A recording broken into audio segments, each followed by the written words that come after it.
জোনালী জোনালী অ' পল আহ ঐ সিদিনাখন যে মনক লগ পাবলৈ কথাটো কৈছিলোঁ তই ক'লি নে নাই ক'লোতো সেই সিদিনাই ক'লোঁ ঐ ৰচোন সিটো তোৰ ওচৰলৈ যাওঁ বুলিয়ে ওলাই গৈছিল মোৰ ওচৰলৈ মইতো দিনটো ঘৰতে আছোঁ সিটো মোৰ ওচৰ পোৱাহি নাই অঁ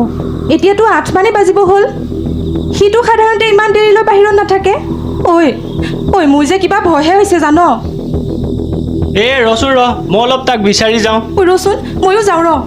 দে আহ